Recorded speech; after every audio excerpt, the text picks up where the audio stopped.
മഴ ശക്തമായിട്ട് തുടർന്നുകൊണ്ടിരിക്കുകയാണ്. അപ്പോൾ ഇനിയും പല സ്ഥലത്തും ഉരുൾ പൊട്ടാൻ സാധ്യതയുണ്ട്.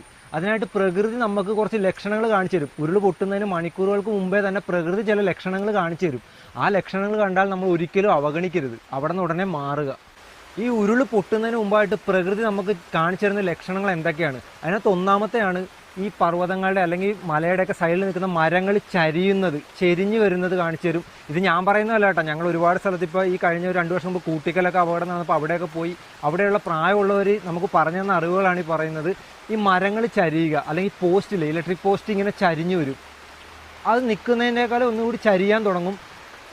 അത് കണ്ടു കഴിഞ്ഞാൽ എന്ത് മനസ്സിലാക്കാം? അവിടെ ഉരുൾ പൊട്ടാൻ സാധ്യതയുണ്ടെന്ന് മനസ്സിലാക്കാം. കൂടാതെ അവിടെ നിന്ന് ഉറവയൊക്കെ വരാൻ തുടങ്ങും. എവിടെന്നെങ്കിലും ഏതെങ്കിലും ഒരു ഭാഗത്തു നിന്ന് വെള്ളം ഇങ്ങനെ വരാൻ തുടങ്ങും. നമ്മൾ കാണാത്ത ഉറവുകളൊക്കെ ഭൂമിയുടെ ഇടയിൽ നിന്ന് വരാൻ തുടങ്ങും. കൂടാതെ ശബ്ദം കേൾക്കാൻ തുടങ്ങും. പാറ പൊട്ടുന്ന ശബ്ദം, അല്ലെങ്കിൽ മരത്തിൻ്റെ ഈ വേര് പൊട്ടുന്ന ശബ്ദം, അങ്ങനെ